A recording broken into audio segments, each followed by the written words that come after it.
السلام عليكم ورحمة الله وبركاته. الحمد لله والصلاة والسلام على رسول الله وعلى آله وصحبه أجمعين أما بعد. அன்பான சகோதரர்களே, அல்லாஹ்வுடைய அருளால் ஒவ்வொரு நாளும் லஹருடைய தொழுகைக்கு பிறகு திருமறை குர்ஆனுடைய முதல் அத்தியாயமான சூரத்துல் ஃபாத்திஹாவை பற்றிய செய்திகளை தொடர்ச்சியாக நாம் பார்த்து வருகின்றோம். அந்த அடிப்படையில் நேற்று ஒரு செய்தியை பார்த்தோம். அல்லாஹ்வுடைய தூதர் ஸல்லல்லாஹு அலைஹி வஸல்லம் அவர்கள் அபூ சயீத் ராஃபி இப்னு முஅல்லா அப்படிங்கிற ஒரு நபி தோழர்கிட்ட, உனக்கு குர்ஆன்ல இருக்கக்கூடிய ஒரு மகத்தான ஒரு சூறாவை கற்றுத்தரேன் அப்படின்னு சொல்லி சொன்னாங்க அப்படிங்கிற செய்தியை பார்த்தோம்.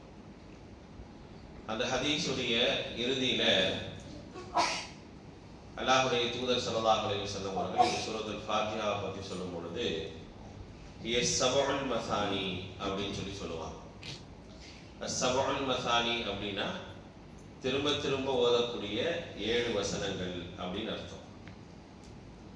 இந்த சூரத்துல் ஃபாத்திஹாவை பற்றி அல்லாஹ் ரப்பல் ஆலமீன் திருமறை குர்ஆனுடைய 15வது அத்தியாயம் அல் ஹிஜ்ர் அப்படின்ற அத்தியாயத்தினுடைய 87வது வசனத்தில் அல்லாஹ் ரப்பல் ஆலமீன் சொல்லும் பொழுது, வலகத் ஆதைனாக சபஅம் மினல் மசான், நபியே உங்களுக்கு திரும்ப திரும்ப ஓதக்கூடிய 7 வசனங்களையும் வல் குர்ஆனல் அதீம் மகத்தான அத்தியாயத்தையும் இறக்கி வைத்திருக்கின்றோம் அப்படிங்கிறத அல்லாஹ் ரப்பல் ஆலமீன் சொல்லி காட்டுறாங்க. குர்ஆன்ல நிறைய அத்தியாயங்கள் இறங்கி இருக்குது. இந்த அத்தியாயத்தை மட்டும் பிரத்யேகமாக அல்லாஹ் ரப்பல் ஆலமீன் குறிப்பிட்டு சொல்றதுக்கான காரணம் என்ன அப்படிங்கிறத நம்ம தெரிஞ்சுக்கணும். அல்லாஹ் தஆலா 114 அத்தியாயங்களை இறக்கியிருக்காங்க. ஒவ்வொரு வசனமும் இன்னொரு வசனத்திற்கு விளக்கமாக அமைஞ்சிருக்குது. ஒரு அத்தியாயத்துடைய செய்தி மற்றொரு அத்தியாயத்துக்கு விளக்கமாக இருந்திருக்கிறதெல்லாம் நம்ம பார்க்கணும். ஆனா எந்த அத்தியாயத்தையும் குறிப்பிட்டு வேற ஒரு அத்தியாயத்தில் பேசாத அல்லாஹ் ரப்பல் ஆலமீன் இந்த சூரத்துல் ஃபாத்திஹாவை மட்டும் என்ன செய்யலாம் அப்படின்னா பேசுவதற்கான காரணம் என்ன அப்படிங்கிறத நம்ம தெரிஞ்சுக்கணும். அந்த அளவுக்கு அந்த அத்தியாயம் முக்கியமானதா அப்படிங்கிற ஒரு கேள்வி நமக்கு முன்னால இருக்கத்தான் செய்யும். ஏன்னா அல்லாஹ் ரப்பல் ஆலமீன் அதை சொல்லியும் காட்டுகின்றார். முதல்ல சூரத்துல் ஃபாத்திஹாவை பொறுத்த வரைக்கும் அது 7 வசனங்களுக்குரியது. திரும்ப திரும்ப நம்ம ஓதத்தான் செய்யணும். ஒவ்வொரு தொழுகையிலும், அது உபரியான தொழுகையாக இருக்கட்டும், ஃபர்தான தொழுகையாக இருக்கட்டும், திரும்ப திரும்ப என்ன செய்யறோம் அப்படின்னா சூரத்துல் ஃபாத்திஹாவை நம்ம ஓதிக்கிட்டே இருக்கிறோம். அதனால திரும்ப திரும்ப ஓதக்கூடிய 7 வசனங்கள் அப்படிங்கிற செய்தியை அல்லாஹ் ரப்பல் ஆலமீன் நமக்கு சொல்றாங்க. இதை தாண்டி நம்ம கவனிக்க வேண்டிய விஷயம் என்னன்னா, இதை ஏன் அல்லாஹ் ரப்பல் ஆலமீன் பிரத்யேகமாக சொல்லி காட்டணும், அல்லாஹ்வுடைய தூதருக்கு சொல்லி காட்டுவதற்கான அவசியம் என்ன அப்படிங்கிறத நம்ம தெரிஞ்சுக்கணும். அன்றைய காலத்துல அல்லாஹ்வுடைய தூதர் ஸல்லல்லாஹு அலைஹி வஸல்லம் தாவாவுடைய அந்த அவங்க அதிகமாக அந்த விரைவாக மக்களுக்கு மத்தியில தாவாவுடைய அந்த களத்தை என்ன செஞ்சாங்க, பயன்படுத்துறாங்க. ரொம்ப என்ன செஞ்சாங்கன்னா மக்கள் மத்தியில எந்த அளவுக்கு தாவாவை கொண்டு போய் சேர்க்க முடியுமோ அந்த அளவுக்கு கொண்டு போய் சேர்த்தாங்க. அப்படி சேர்க்கக்கூடிய நேரத்துல பலதரப்பட்ட முயற்சிகளை இறைமறுப்பாளர்கள் எடுத்தாங்க இந்த தாவாவை தடுக்கிறதுக்காக. தடுக்கவே முடியல அப்படின்னு ஒரு சூழல் வரும் பொழுது அல்லாஹ்வுடைய தூதர் ஸல்லல்லாஹு அலைஹி வஸல்லம் அவங்கள்ட்ட பேரம்லாம் பேச ஆரம்பிச்சாங்க. உலகத்துல எது சிறந்ததோ அதை உங்களுக்கு தரோம் அப்படிங்கிற மாதிரி என்ன செஞ்சாங்க அப்படின்னா பேரம் பேச ஆரம்பிச்சாங்க அல்லாஹ்வுடைய தூதர். ஏன்னா அவங்களால ஒண்ணுமே பண்ண முடியல. அல்லாஹ்வுடைய தூதரை தடுப்பதற்கு என்னென்னமோ முயற்சி பண்ணி பார்த்தாங்க. சஹாபாக்கள் அடிச்சு பார்த்தாங்க, சிறை வச்சு பார்த்தாங்க, அல்லாஹ்வுடைய தூதரை மிரட்டி பார்த்தாங்க. அபூ தாலிப் அவர்கள் என்ன செஞ்சாங்க அப்படின்னா அவர்களை என்ன செஞ்சாங்க, அவர்களுக்கு டார்ச்சர் கொடுத்தாங்க. இது மாதிரி என்னவெல்லாம செஞ்சாங்க. ஆனா எதுவுமே முடியல. எல்லாவற்றையும் மீறி தான் என்ன செஞ்சாங்க, அல்லாஹ்வுடைய தூதர் ஸல்லல்லாஹு அலைஹி வஸல்லம் அவர்கள் இந்த பிரச்சாரத்தை மேற்கொண்டுட்டு இருந்தாங்க. அப்போ ஒரு கட்டத்துல அல்லாஹ்வுடைய தூதர்கிட்ட உட்கார்ந்து பேசுறாங்க. 3 விஷயத்தை முன்வைக்கிறாங்க நபி ஸல்லல்லாஹு அலைஹி வஸல்லம். உலகத்தில் பிரதானமாக இருக்கக்கூடிய 3 விஷயங்கள் என்ன செய்யறாங்க, முன் வச்சு பேசுறாங்க. ஒண்ணு என்ன சொன்னாங்க அப்படின்னா, நீங்கள் இந்த பிரச்சாரத்தின் மூலமாக மக்காவினுடைய தலைமைத்துவத்தை விரும்புறீங்க அப்படின்னா நாங்க எல்லாரும் தயாரா இருக்கிறோம். தலைமைத்துவத்தை உங்க கையில கொடுக்கிறது. அப்ப எந்த அளவுக்கு அந்த பிரச்சாரம் இருந்திருக்குன்னு பாருங்க. ஒட்டுமொத்த தலைமை மக்காவுடைய தலைமைத்துவம் சாதாரணமானதில்லை. அதை நாங்கள் என்ன செய்கிறோம் அப்படின்னா உங்கள் கையில் கொடுக்குறோம்.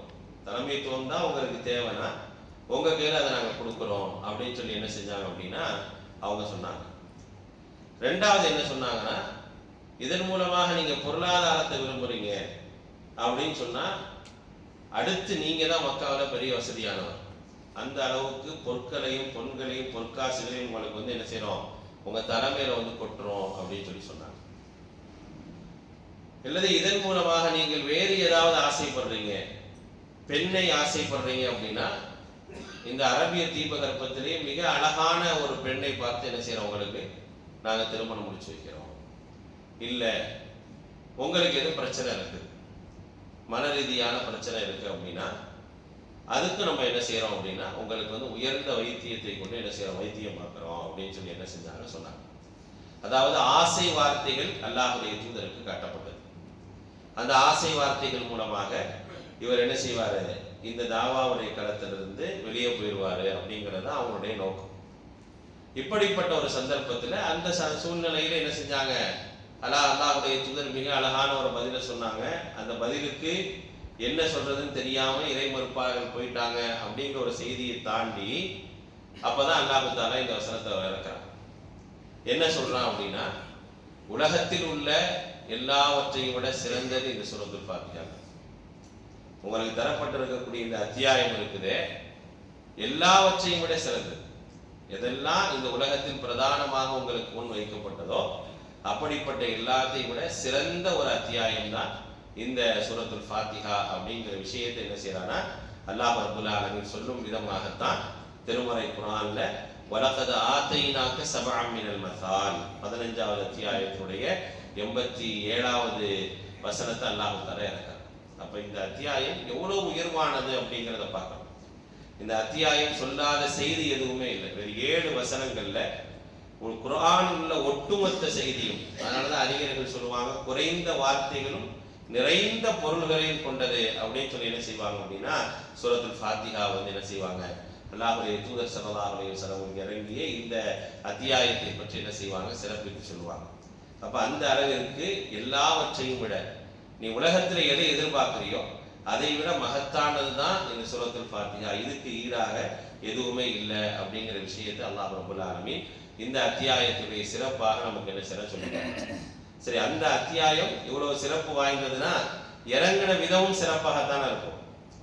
அது எப்படி இறங்குச்சு, இறங்கிய விதம் மற்ற அத்தியாயங்களும் மற்ற குர்ஆனுடைய வசனங்களும் இறங்கிய விதத்திற்கும் சூரத்துல் ஃபாத்திஹா இறங்கிய விதத்திற்கும் நிறைய வித்தியாசம் இருக்கு. அது எப்படி இறங்குச்சு, அது இறங்குறதுக்கான என்னென்ன சிறப்புகளை என்னென்ன வழிகளை எல்லாம் என்ன செஞ்சா அல்லாஹ் ரப்பல் ஆலமீன் வச்சான் அப்படிங்கிறத இன்ஷா அல்லாஹ் நாளைய வகுப்புல பார்ப்போம். வாஹிரு தஅவானா அல்ஹம்துலில்லாஹி ரப்பில் ஆலமீன். சுப்ஹானக அல்லாஹும்ம வ பிஹம்திக அஷ்ஹது அன் லா இலாஹா இல்லா அன்த அஸ்தக்ஃபிருக வ அத்தூபு இலைக்.